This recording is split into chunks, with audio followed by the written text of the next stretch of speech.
Good morning, good morning. I am coming to you from my car this morning. The plan was different. The plan was not to be in my car this morning. Winnie says hello. She's probably going to have her back to you the whole time because she rides backwards. But that's her little seat right there. But, you know, sometimes you just got to roll with it. Last Friday, Amanda and I were having our meetup. We meet every Friday. And before we got into the meeting, I had been thinking about how I can get to you guys a little bit more easily for me, and quite frankly, pretty easily for you, right? Because if you're watching this video, you can be not watching it, you can just be listening in your car on the way to work or whatever works for you. And so for me, emailing is typing an email is a bit of a challenge, right? And so it just takes way longer than the time that I actually have, and so or want to put into it. But I do want to connect with you guys, and I want to be able to, you know, say the things I want to say and put it out there into the world so that you guys can hear it and benefit from it. And so anyways, I was thinking before we went into the meetup, I was like, why don't I just do a video and then I can email it? I don't have to type it up. I just do the email and then go, right? And lo and behold, as Amanda and I are talking in our meetup on Friday, she says, before me even prompting her, she says, why don't you do a video and then email it? Because we're simpatico that way, and we pick up on things, and that is being in the flow with your partners in life, right? Being in the flow with your in your love relationships. It's being in the flow with your business relationships, and picking up on the things, you know, on the subtle things, and also in that relationship with like the universe and energy and co-creation, right? And obviously that was the right move. So here I am. I expected to be in my office this morning. Had it all prepped up and set up in my office with the video stand and everything else and the lighting right. But you guys, real life, I totally forgot my daughter has to be on campus this morning at 7:45, and so just gotta go with it. What works? So I'm gonna pin you guys up on my dashboard here, and I'm just gonna go with it. And so you'll see things swooping by, but I promise I'll keep my hands on the wheel and my eyes on the road, and we'll be all set. So what I wanted to talk to you guys about is my journey, right? My journey, my journey in life, my what I see as like a cyclical pattern in my life, and you guys may be able to relate to this. And how it shows up is I have the ability to push through. I have the ability to get shit done. I am one of those people that can function at a pretty high level in stressful situations. And sorry, I'm getting blinded by the light here. Getting on the highway here, so I'm gonna pay attention to what I'm doing, going through the construction zone and all that. So I'm able to function at a really high level. So I push myself. To a degree that's really unhealthy. And what happens is that I sacrifice my own health. I sacrifice my ability to take care of myself, and I put myself last. If I have a workout regimen, then I skip it. If I'm eating healthy, I skip it. If I have a meditation practice, I skip it. I'm sure you can relate.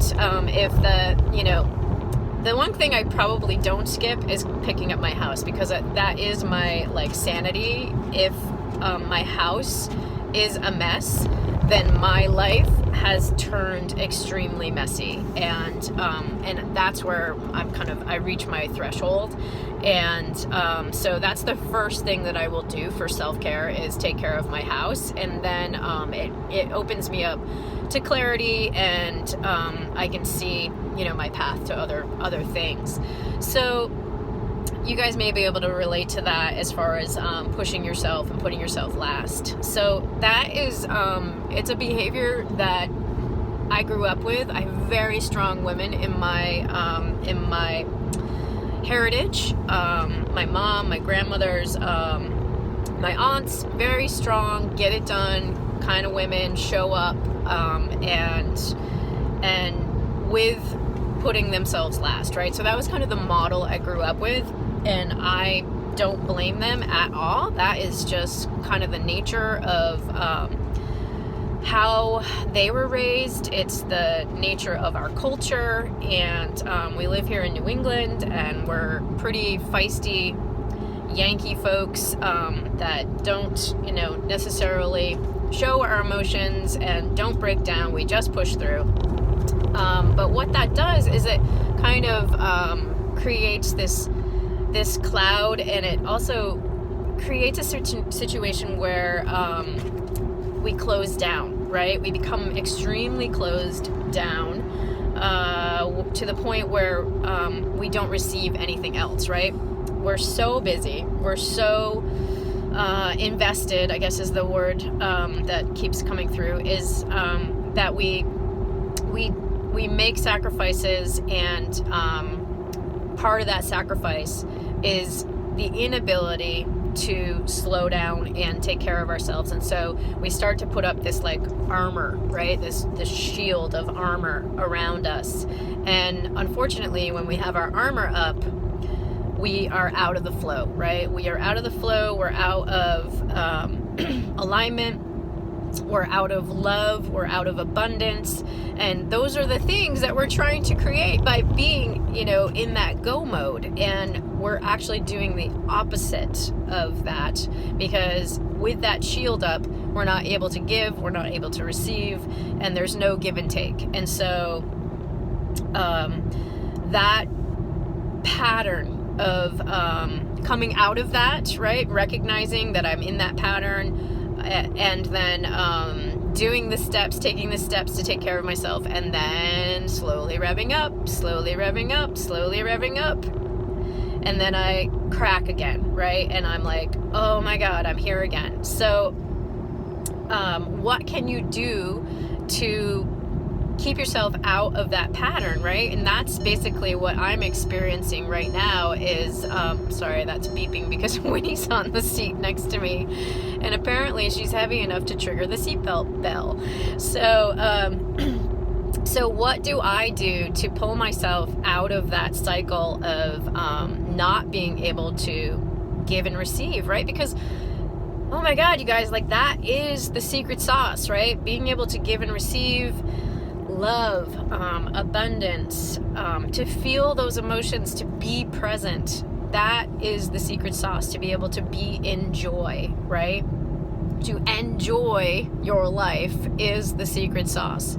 And so when we are present-minded, when we're present physically, we are in a state where we can enjoy our lives. And so what I started to do, I was just really suffering, creating my own suffering, right? I'm a firm believer that we self-sabotage ourselves because we are afraid of our own success. And so, because if we're successful, then we are taken out of that safety zone, right? If we're successful, then people look at us differently. People judge us. We're not part of the tribe anymore. All the things, right? So we fear our success. And so we self-sabotage our ability to be successful. And one of the main things you need, to be successful is to be present and to be able to be in alignment with your mission and your quest in life, right? Your purpose. And so I pull myself out by getting too busy. When I start to access success is when I'm like starting to be way too busy, right? And I start telling myself I can't do it anymore, and I kind of take myself out of the game, right? It's fairly significant.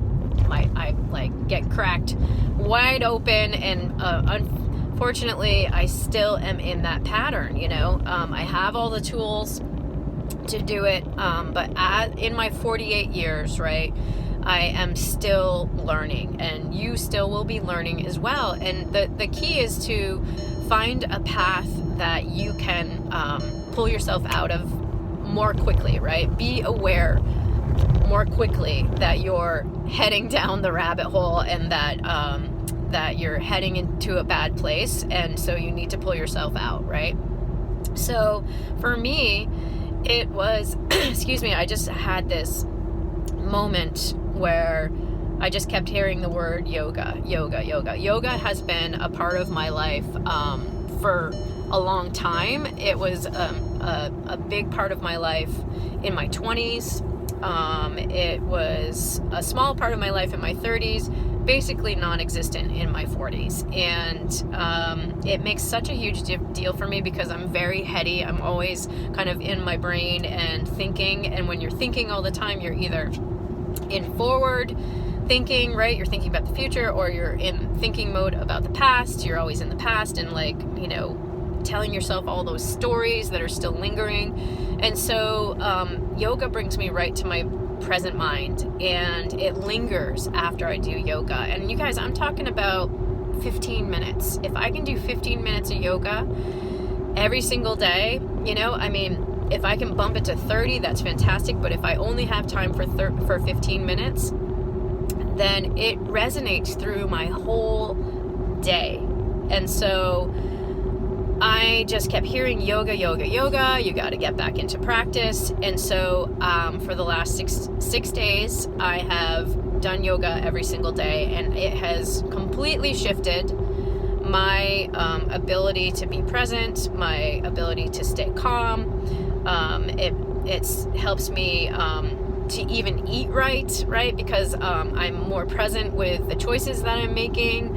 I'm not saying that I'm making good choices every single choice, but I'm aware of the choice that I'm making.